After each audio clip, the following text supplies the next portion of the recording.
I would like to ask you, I understand in my life that many, many times, even when it's very important, I do procrastinate things, even if it's something that would bring a benefit to me, but I just procrastinate.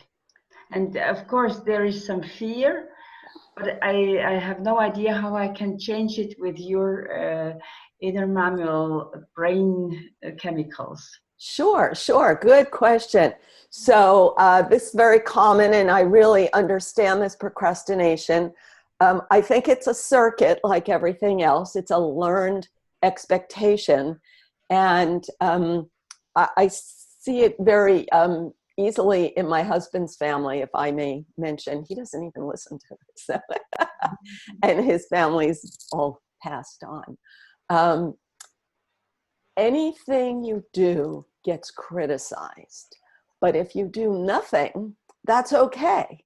So when you live with that incentive structure, then you have incentive to do nothing.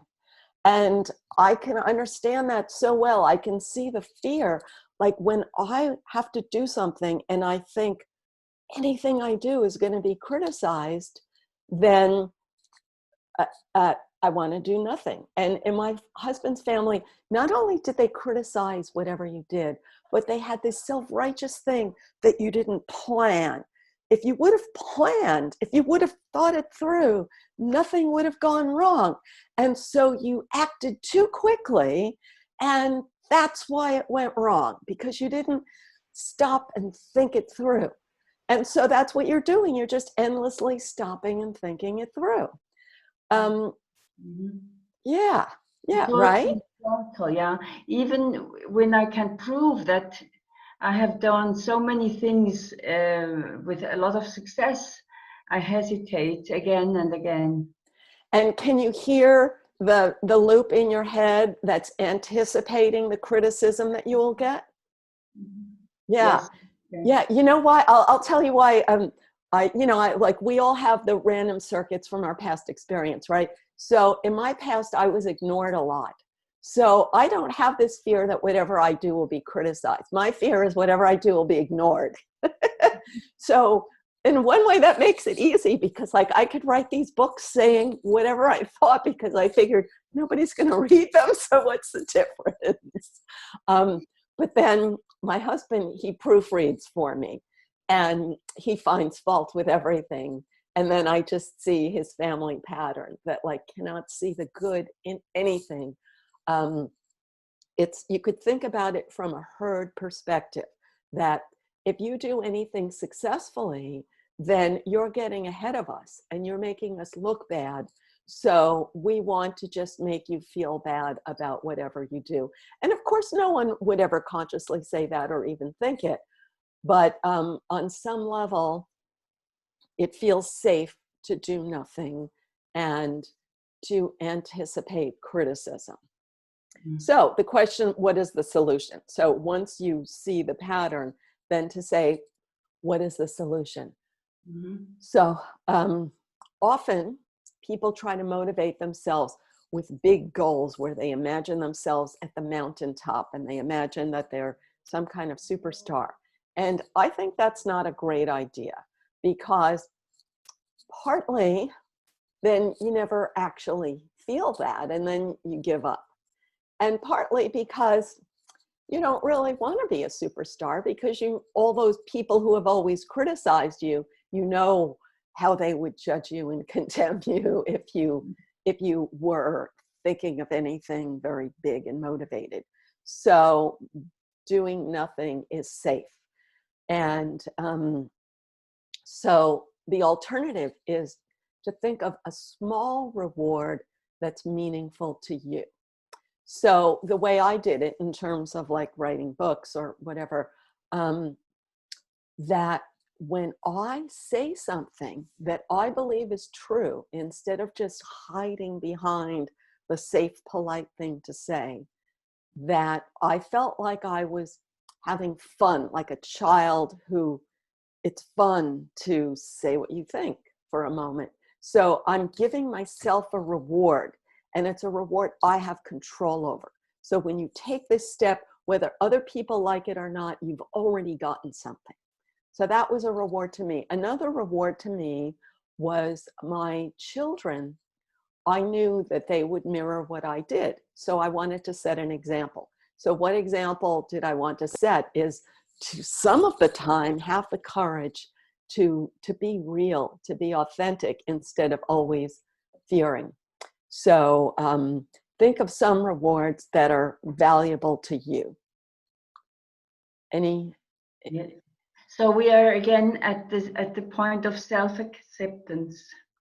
Yes, self-acceptance, but also not just accepting the bad stuff, but accepting this feels good to me, so I'm going to do this because I have a right to feel good, and I have to create my own good feelings. Yeah, and to deserve it from my own. I give my own reward to me. Yeah, okay. Yeah, because, when deserving it already sounds judgmental, Yeah, exactly. Yeah. But so that's a very short way to myself, going to myself and rewarding myself. That's a very short way. Thank you. Yeah, exactly. And Yeah. a reward that's small enough that you can actually succeed at it. And I have a chapter on authenticity in my book, How I Escaped Political Correctness, and you can too. I'd be happy to give you the PDF. And I just want to add one other thing about procrastination. My husband and I needed to make a will. And that's an example of something that everybody procrastinates, because who wants to make a will? Because it forces you to think about your death, right? And so you may have other reasons to procrastinate other than inner child things. And the fear of death is a big one. So many people, it's not just making a will, but like I have a friend who refuses to get a mammogram because, again, just thinking about potential illness. So everyone has those thoughts that, oh, I'll give you another example. Oh my gosh, when I was young, I used to lose things all the time. And I created this fear, like this huge fear around losing something. And then if I would leave something, I would forget something at your house. And then I would forget to ask you, hey, did I leave my new necklace at your house? I was just so frozen because of certain past events. For example, if I asked you, did I forget my thing at your house? Then it would sound like I'm taking my things back and we're never going to see each other again, which of course is not. But so it's just a huge fear, and a lot of the fear is mortality, but also it's fear of anything bad that happened to you when you were young. Everything associated with that triggers the whole pattern. And then you think, oh, I'm going to be the cause of this terrible thing just by taking this one tiny step. And as soon as you see that it's a pattern, then it helps you say, okay, I'm going to experiment. I'm going to take this one tiny step and know that I won't necessarily cause the same disaster of when I was young. Okay. That's very, very helpful. I can see all these patterns. Thank you so much.